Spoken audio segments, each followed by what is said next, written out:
নমস্কার বন্ধুরা, প্রিয়াঙ্কা হোম কিচেনে সকলকে স্বাগত জানাই। তো আজ আমি চলে এসেছি একটি দারুণ রেসিপি নিয়ে। আজ আমি বানাবো লবঙ্গ লতিকা। তো লবঙ্গ লতিকা আমরা সাধারণত দোকান থেকে কিনে খাই, আর এটি কিন্তু আমাদের কম বেশি সকলেরই পছন্দের খাবার। তো এটি কিন্তু খুব সহজে আমরা বাড়িতে তৈরি করে নিতে পারি। তো চলো রেসিপিটি শুরু করি। তো প্রথমে আমি লবঙ্গ লতিকার জন্য রসটা বানিয়ে নেব। তো এখানে আমি নিয়েছি 1.5 কাপ চিনি। এবারে নিয়ে নেব 1.5 কাপ জল।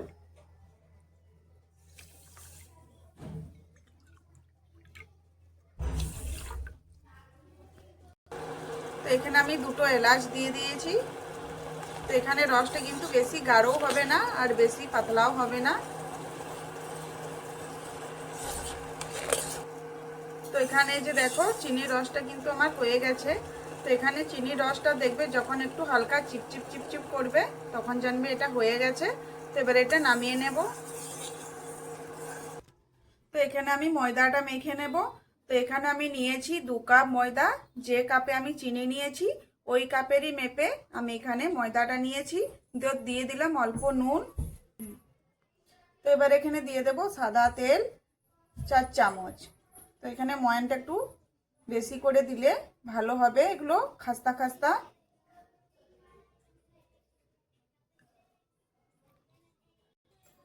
এবারে ময়ানটা খুব ভালো করে ময়দার সাথে মিশিয়ে নিতে হবে। একটু ঘষে ঘষে হাত দিয়ে ভালো করে চেপে চেপে ময়ানটা ভালো করে ময়দার সাথে মিশিয়ে নেব। তাহলে কিন্তু এখানে মিষ্টিগুলো খুব ভালো তৈরি হবে, একদম খাস্তা খাস্তা মুচমুচে, আর এটা খেতেও কিন্তু ভালো লাগবে।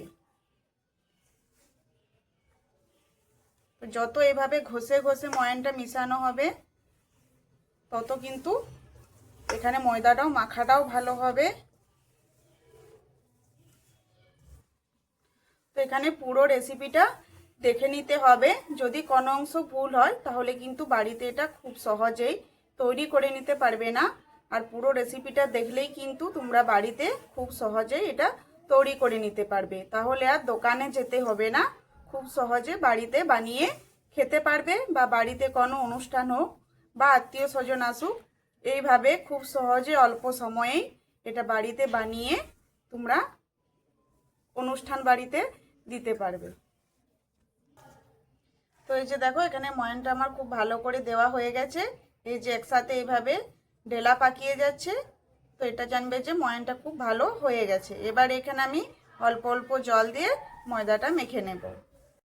তো আমরা বাড়িতে লুচি বানালে যেভাবে আমরা আটা মেখে থাকি সেইভাবেই কিন্তু এখানে আমি একটা ডো তৈরি করে নেব।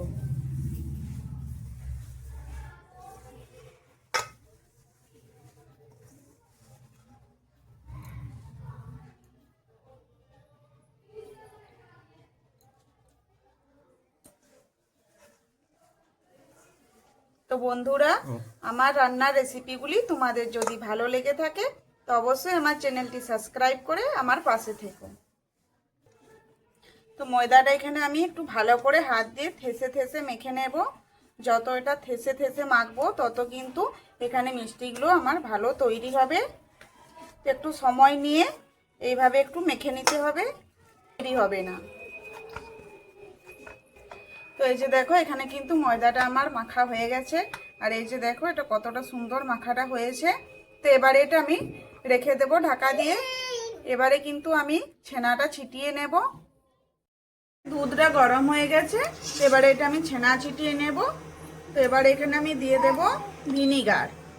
তো এখানে আমি নিয়েছি 2 চামচ ভিনিগার। আর এখানে আমার আছে আধা লিটার দুধ। তো আধা লিটার দুধের আমি ছানাটা ছিটিয়ে নিলাম। এই যে দেখো ছানা আমার তৈরি হয়ে গেছে। এবারে ছানাটা আমি ছেঁকে নেব। ছেঁকে এটা ভালো করে ঠান্ডা জল দিয়ে ধুয়ে পরিষ্কার করে নেব, যাতে টক ভাবটা চলে যায়। তো এই যে দেখো এখানে আমি ছানাটা ছিটিয়ে নিয়েছি, আর ছানাটার থেকে কিন্তু জলটা আমি ঝরিয়ে নিয়েছি। তো এখানে ময়দাটা আর একটু আমি ভালো করে মেখে নিচ্ছি হাত দিয়ে। তো এবারে এখান থেকে আমি ছোট ছোট লেচি কেটে নেব। তো এই যে দেখো এভাবে একটু আমি ছোট ছোট নেচি কেটে নিচ্ছি। তো আমরা বাড়িতে যেভাবে লুচি বানাই, লুচির জন্য যেভাবে আমরা নেচি কেটে নিই সেইভাবে কিন্তু এখানে আমি কেটে নেব।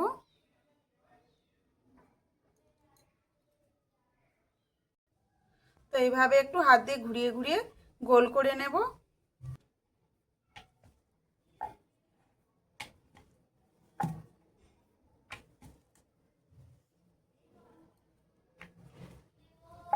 যে দেখতে পাচ্ছ এখানে আমি একটু লম্বা লম্বা করে এটা বেলে নিচ্ছি। তো এটা কিন্তু এইভাবে একটু বেলে নিতে হবে, তাহলে কিন্তু ভালো হবে। তো গড়তে আমাদের সুবিধা হবে এভাবে যদি একটু বেলে নেওয়া হয়। তো এই যে দেখো এখানে আমি আরেকটা বেলে নিয়েছি। এবারে দিয়ে দেবো এর মাঝ বরাবর ছানা। তো এই ছানাটা দিলে কিন্তু খেতে খুব ভালো লাগে। এই মিষ্টিটা খাওয়ার সময় মুখে যখন একটু হালকা ছানাটা পড়বে তখন কিন্তু এটা স্বাদটা খুব ভালো লাগে খেতে। তো এইভাবে অবশ্যই বাড়িতে একবার বানাবে, দেখবে খেতে দারুণ লাগবে।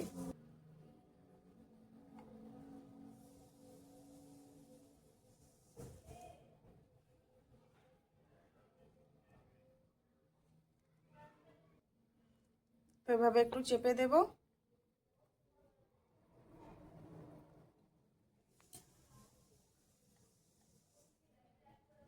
এবারে এটা উল্টিয়ে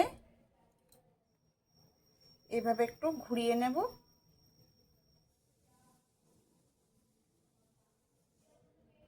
তো মাছটা যদি একটু ফাঁকা রাখা হয় তো এটা ভালো হয়, কারণ এটা আমরা যখন ভাজবো তখন এটা ফুলে যাবে। তো এই যে দেখো মাছটা এটা কত সুন্দর একটু ফাঁকা হয়ে গেছে। তো চলো এভাবে কিন্তু আরও বাকিগুলো আমি বানিয়ে নেব। এটা তো এবারে একটু জল লাগিয়ে দেব।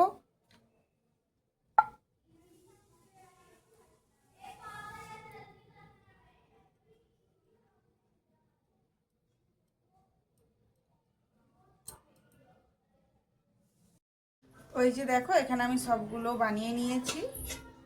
আর এই যে দেখো কতটা সুন্দর এগুলো লাগছে এখন দেখতে।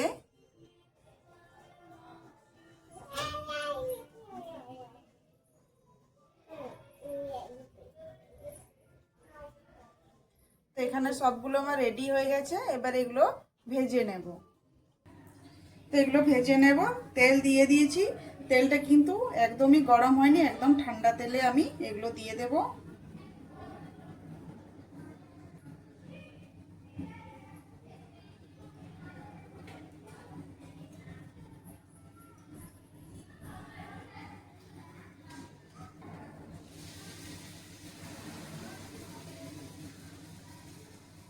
তো এইভাবে একটা একটা আমি তেলের মধ্যে দিয়ে দেব। তো তেলটা দেখতে পাচ্ছ এটা কিন্তু বেশি গরম করা চলবে না, তাহলে কিন্তু এগুলো ফুলবে না আর খাস্তাও হবে না। তো এইভাবে ঠান্ডা তেলে কিন্তু এগুলো সময় নিয়ে ভালো করে ভাজতে হবে। তো এটা কিন্তু হাই আছে যদি ভাজি তাহলে এটা ভিতরটা কাঁচা রয়ে যাবে আর উপরটা কিন্তু ভাজা হয়ে যাবে, কিন্তু উপরে একটা দেখবে বড় বড় ফোসকার মতো হয়ে যাবে, সেটা কিন্তু খেতে ভালো লাগবে না আর খাস্তা বা মুচমুচে এটা তৈরি হবে না। তো এটা লো আছে ভাজলে দেখবে এটা কিন্তু আস্তে আস্তে এটা ধীরে ধীরে ভেসে উঠবে। তো সবগুলো একটু এভাবে পাল্টিয়ে দেবো।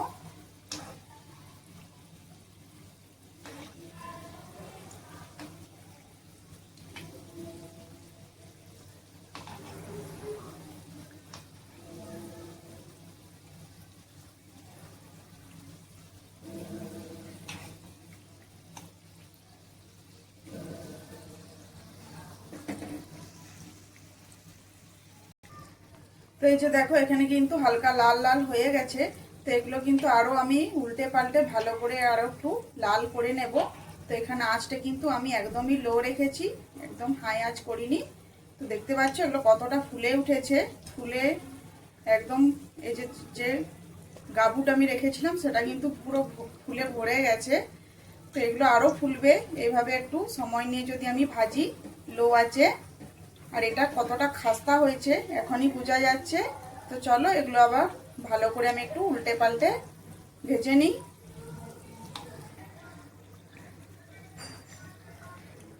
তো এই যে দেখো এগুলো কিন্তু আমার ভাজা হয়ে গেছে আর এটা কতটা সুন্দর কালার এসছে দেখতে পাচ্ছ, আর ফুলে একদম অনেকটা ফুলে গেছে। তো এবারে এগুলো আস্তে আস্তে আমি এভাবে ছাঁকনিতে, বড় একটা ছাঁকনিতে ছেঁকে নেব। তো দেখে মনে হচ্ছে না একদম দোকানের মতো তৈরি হয়েছে। তো চলো এবারে ছাঁকনিতে ছেঁকে পুরো তেলটা ঝরিয়ে নেব।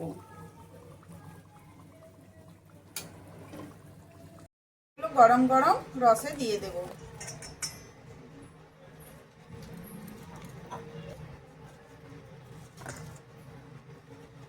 এবারে এগুলো চামচ করে ভালো করে রসে উল্টিয়ে পাল্টিয়ে নেব। আর এগুলো রসে পোড়ার পরে দেখতে পাচ্ছ কতটা সুন্দর লাগছে, আর এটা কতটা লোভনীয় রসালো হয়েছে দেখতে। এখনই আমার তো জিভে জল চলে আসছে। তো এটা কিন্তু খেতে সত্যি খুবই ভালো হয়। এইভাবে যদি এটা ঘরে বানিয়ে নেওয়া হয় তাহলে তো আর কোনো কোথায় হয় না। তো রসে কিন্তু এগুলো আমি বেশিক্ষণ রাখবো না, 2 থেকে 3 মিনিট রসে রেখে এগুলো আমি রসের থেকে তুলে নেব। তো বন্ধুরা, আজকের এই রেসিপি কেমন লাগলো অবশ্যই কমেন্ট করে জানাবে। যদি ভালো লেগে থাকে তো অবশ্যই আমার চ্যানেলটি সাবস্ক্রাইব করো, আর হ্যাঁ, একটি লাইক করে দিও। তো গরম গরম লবঙ্গ লতিকা পরিবারের সাথে এনজয় করো। ভালো থেকো, সুস্থ থেকো। আরও আসছি এরকম নিত্য নতুন রেসিপি নিয়ে।